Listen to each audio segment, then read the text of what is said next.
Hello, wrestling fans. This is Smart Mark, and this is the IWO show, aka the Impact Wrestling Observer, and this is your report for January 26th, 2012.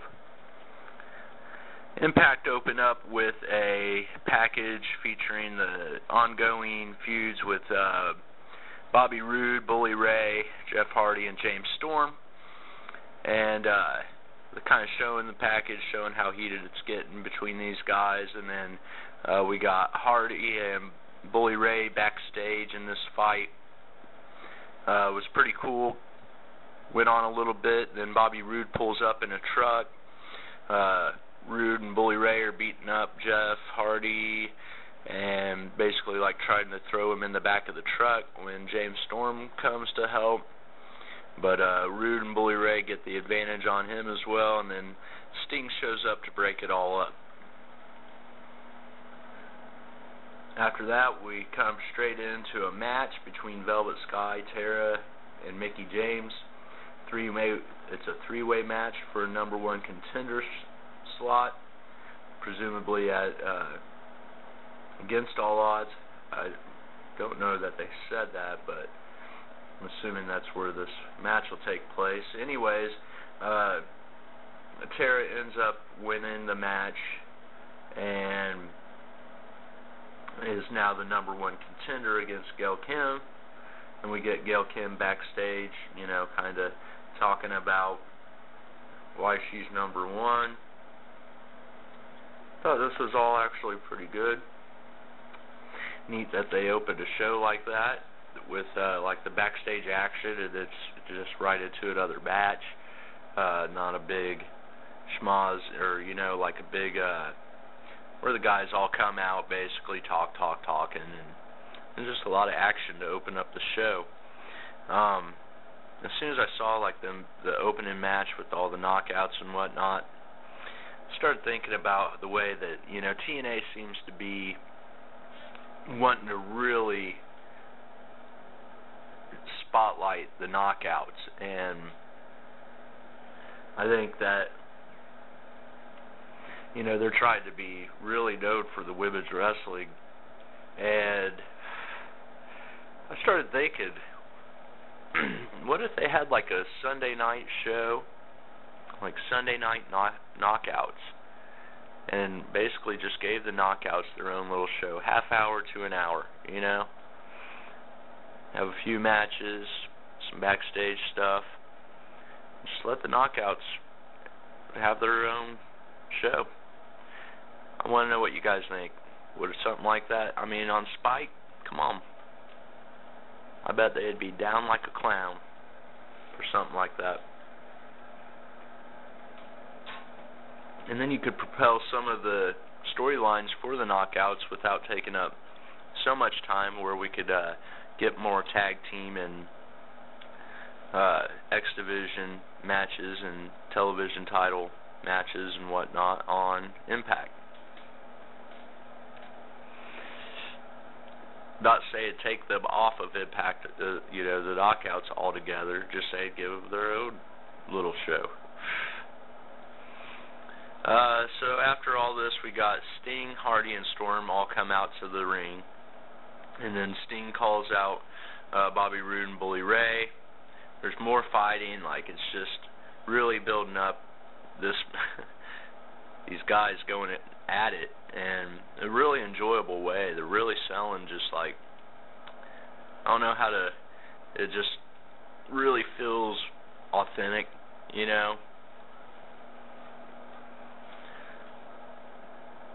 So basically, after finally getting everybody split up, and Sting's role in this is just great. He's trying to get them all. He's like Bully Ray and Bobby Roode on this side, and Storm and Hardy over here, and this is the line, don't cross it. And Bully Ray's like, screw you and your line, and they start fighting again. And it was entertaining, and basically all this was setting up for later on tonight, the main event, a tag team tables match. And I'm buying. I'm in. Sounds good. I want to say during all this, I was really starting to like Hardy's role on the show. And I kind of, looking at the big picture,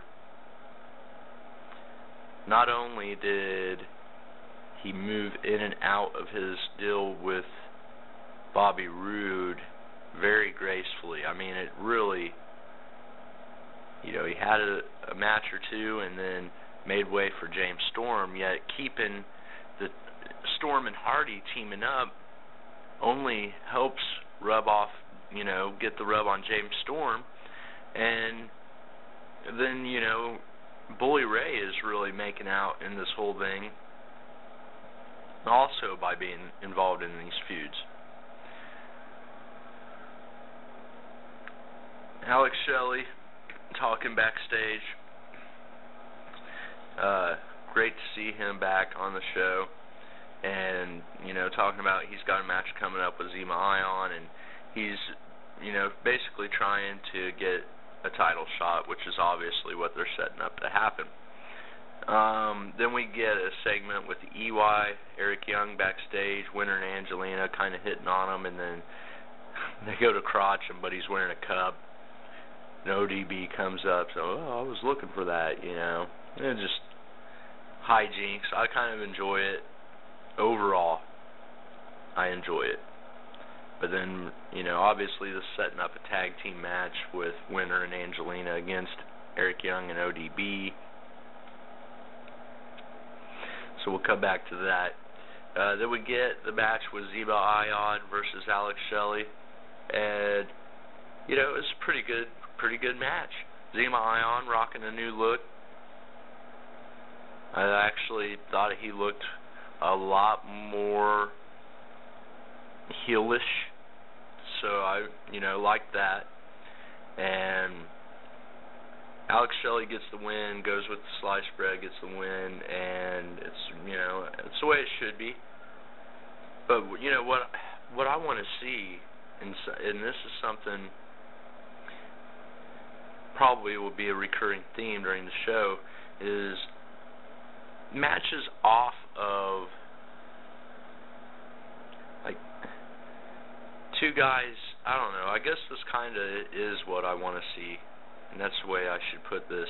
Zema Ion and Alex Shelley fighting for a chance to get to Austin Aries.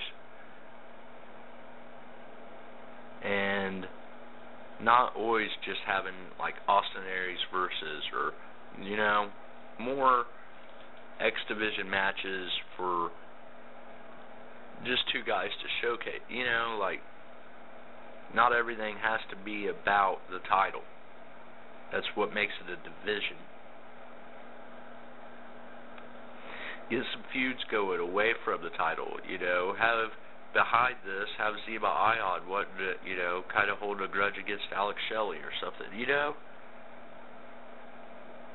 I don't think Shelley's gonna. Obviously this is setting up for Against All Odds Shelley against Austin Aries. I think Aries needs to retain. But I think they need to build up a stronger division. Then we get, Shelley has that win. Then we get AJ backstage talking about, his ongoing thing with Kazarian and Christopher Daniels. And then we get Tara, just acting excited to get her title shot and whatnot. Then we get the Bischoff segment, which, here is where we get a lot of backstage stuff between matches, and a lot of times I think it goes too far, but I don't know. Overall, I thought tonight's show had a really good feel, and the way they were mixing these up, it's like I'm seeing at least meaningful feuds of things that they're obviously working towards, bigger things. So I get it, and I think that this was an episode that kind of needed a lot of the backstage stuff going on. It really helps push these stories along. So, yeah, the Bischoff segment, basically, Eric Bischoff looking to find out who Garrett's trainer is.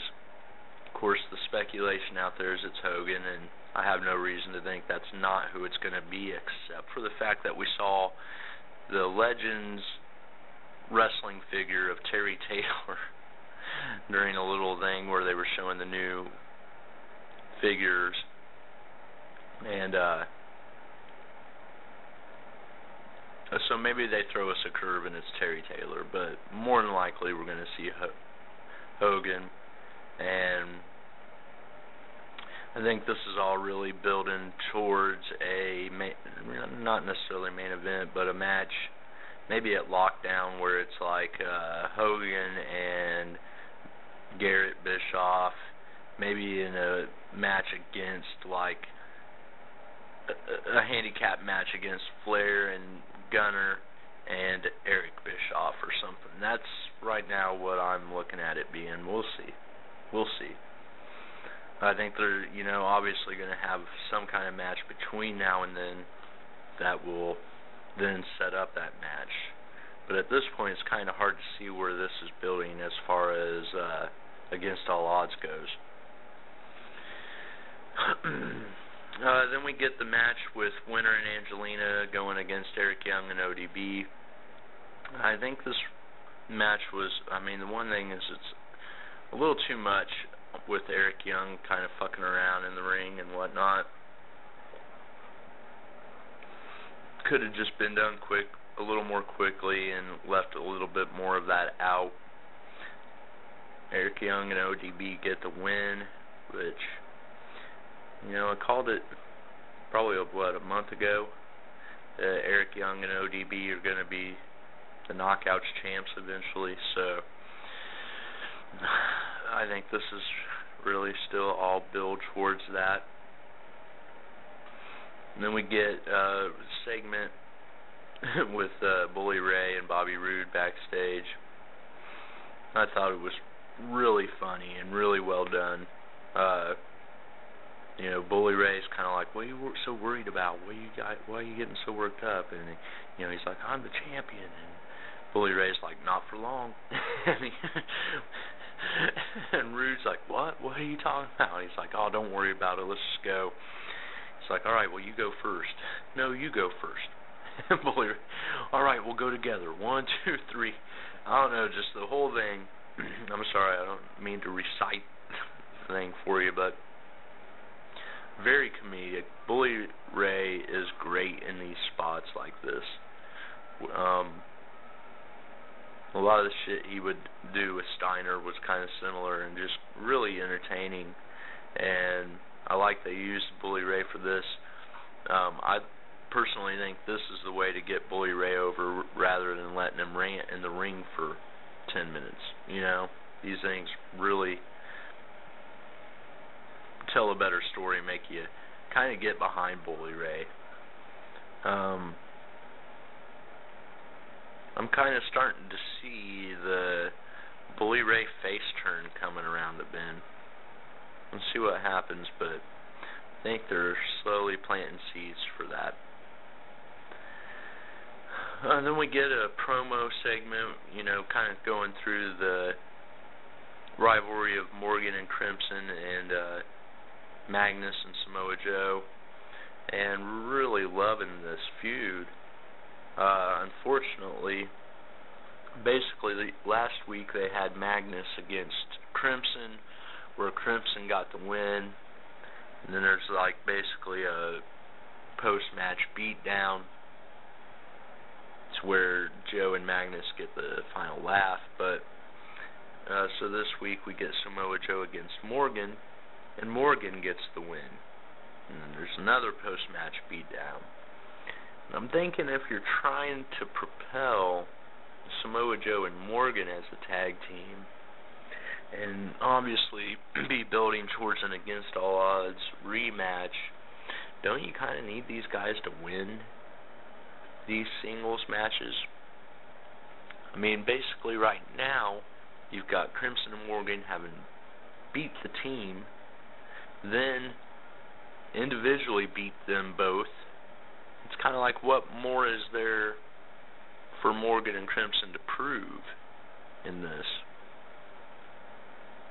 Hopefully, you kind of play the card next week of, we'll give you guys one more chance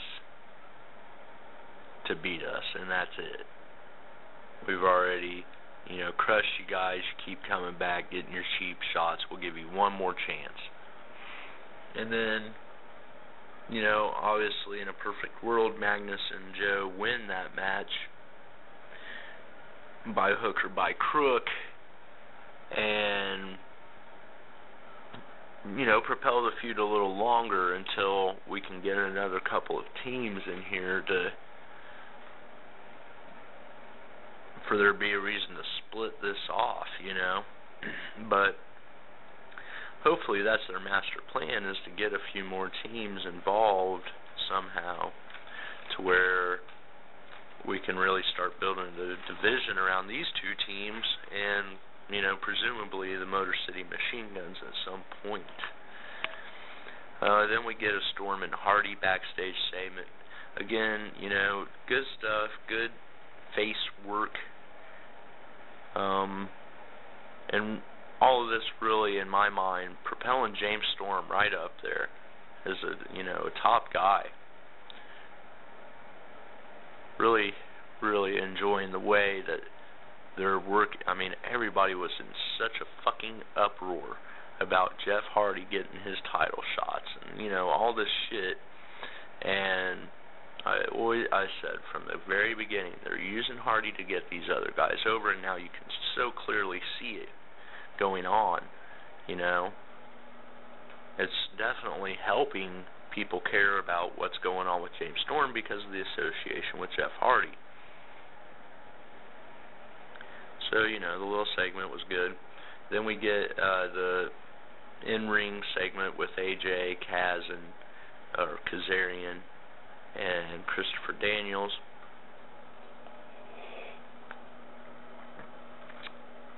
And, AJ wants an answer. Why is Kazarian doing this? And, of course, Daniels really won't allow that explanation to happen. And it was a segment that I felt like went a little long, but in the end, and the reason it went a little long, honestly, was AJ Styles.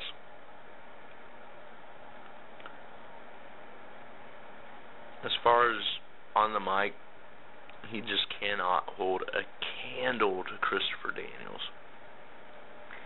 And that's the thing, I'm kind of, it's like they need to make Christopher Daniels the new Raven.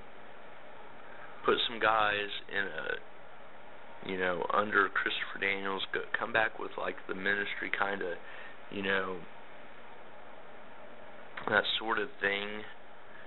Maybe whatever it turns out to be that Kaz, why he is having to do what Daniels says, have Daniels have that kind of same thing with some other guys. Anyways, Daniels also great guy to have as your TV champion. I just, fuck.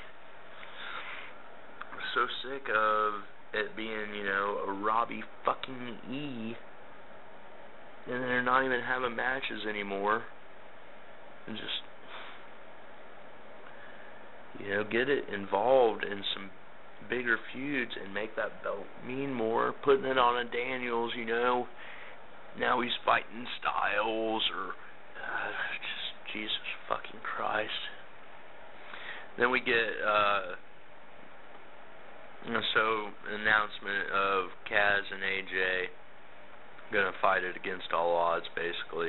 I think the way it was left is, Kazarian was supposed to go ask Sting for the match, so I'm guessing that we will get that next week, and Sting will probably throw Daniels in the mix or something, some kind of swerve there. We'll see.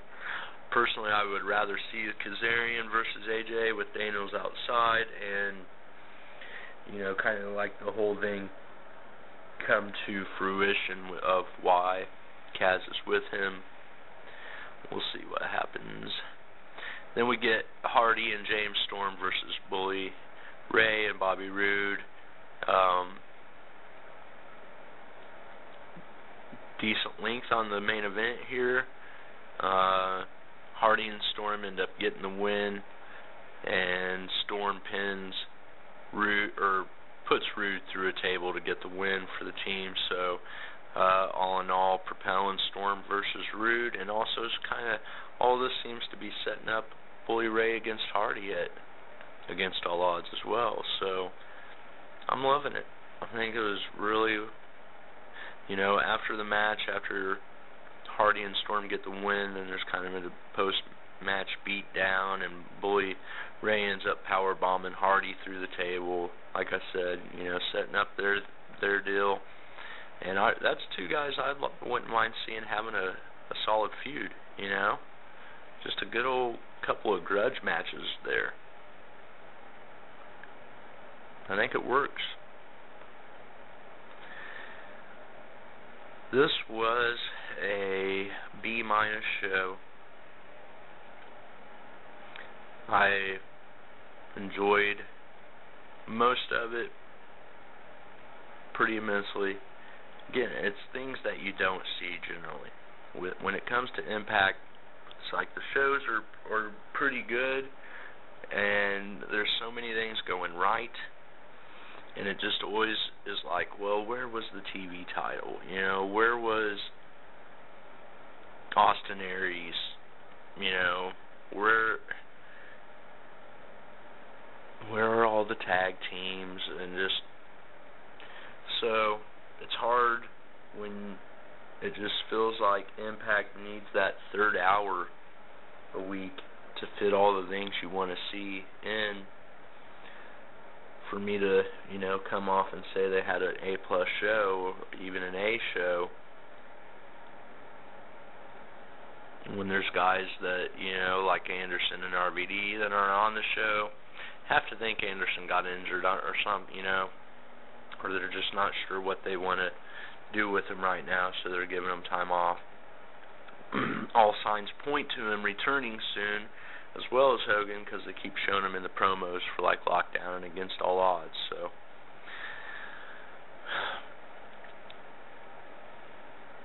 yeah, I'm going to stick by the B- show. Thank you guys for listening. Please, if you haven't already, subscribe to the show. Leave me some comments. Let's get a rapport going. Until next week, again, I am Smart Mark, and I thank you